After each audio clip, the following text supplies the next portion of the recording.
So it was clear that whatever the critique of taking these buildings down was, and there was opposition to the idea that this had to be done. There was opposition because some of the advocates for particularly the homeless, but also public housing residents, said whatever the conditions are, we need the housing. We've got homeless people wandering the streets of America, and this is valuable housing. It is wrong. It is morally wrong to take out a unit of housing when we need the housing so badly in the country. And yet it was patently clear that it didn't work in this way. The physical units were not built correctly, not those high rises 12 stories tall, not buildings where there were no interior hallways in some places but exposed to the cold wind in Chicago, not places that couldn't be defended from a security standpoint, not places where the rules didn't work, didn't encourage mixed incomes to families with different levels of incomes to be in the buildings and learn from each other and examples and so forth. So it required thinking that would be wholesale change, that would change the rules, change the architecture, change the physical designs, change the financing, and that's what Hope 6 evolved to be. There are some wonderful results. The program is not really well known, in part because public housing in America is not something that people pay attention to. It flies under the radar screen. Most people just absolutely don't, their eyes glaze over the first time the subject is mentioned. And it's, when you consider that in most cities, the Public Housing Authority is the largest real estate operation in the city. It manages more units, rents more apartments, has more physical space, commands more developments, puts out more contracts than any other real estate entity in the city. It is amazing that cities pay as little attention to it as they do. But unfortunately, in most places, that has been the case. Hope 6 helped change the mentality by reforming public housing authorities to the degree that now private development was involved and private practices of real estate management and property management and investment came to the fore, and it drew attention to what was possible. And the simple truth is that places that were once sinkholes for all of the energy of a city, nothing else could happen around them. Because on the police map in the local substation, all of the red dots of incidents of crime would be around these sites, and nothing else would happen. Have today in many places been transformed because of their proximity to jobs, because of the size of the acreage that was possible, because of the quality of the design that has replaced what was there, because of the new rules and the investments have been transformed into magnets for people who want to live near the downtown, people who, investors who want to put private investments nearby, and thankfully, real visionaries like Egbert have conceived and designed places that are attractive to public housing residents, to people of income that is that low, or to people who want to pay market rents for apartments or even buy units in areas that were previously public housing sites. Now, there are lots of positive examples across the country, and I'll wind down with this. I promise to be brief, but I start to get excited as I think about this history.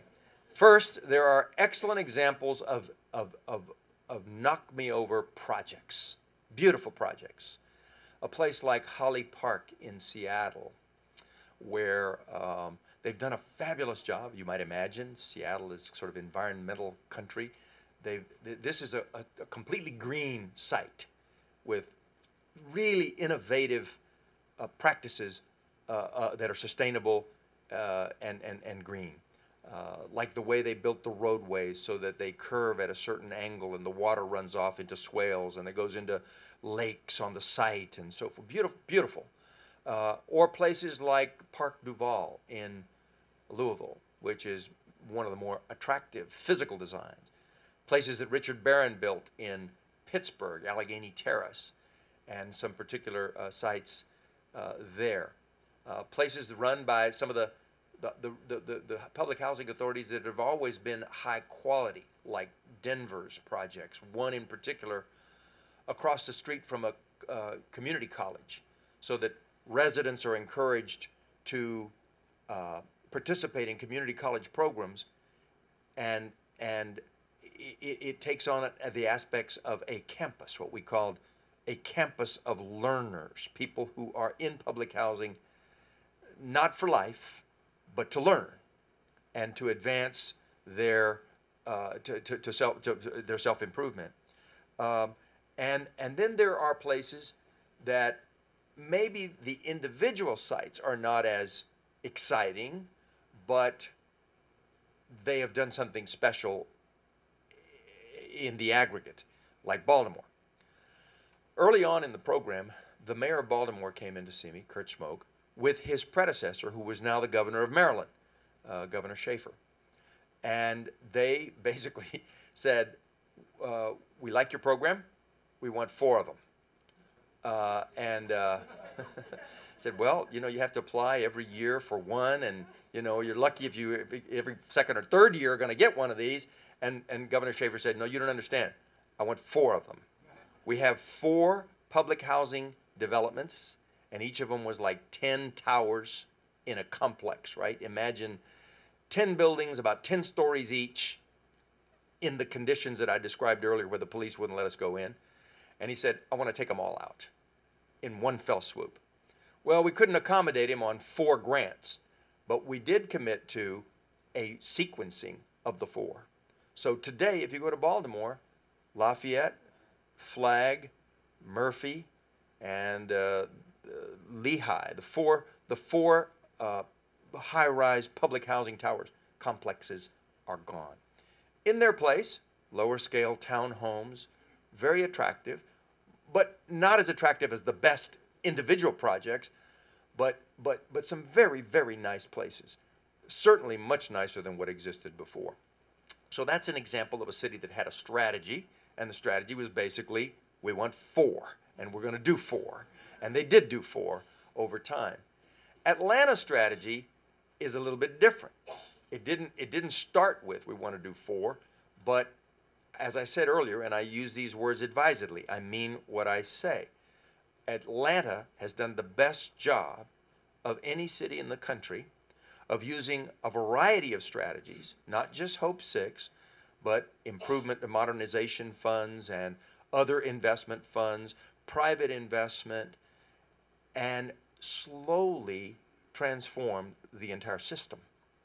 So that not only is there Centennial, which replaced Techwood, Clark Howell, and Eastlake, and so forth, but with the work that is now underway, when those communities are finished, none of the original public housing that people lived in 20 years ago in Atlanta will exist in the form that they did then. Only the senior high-rises will remain.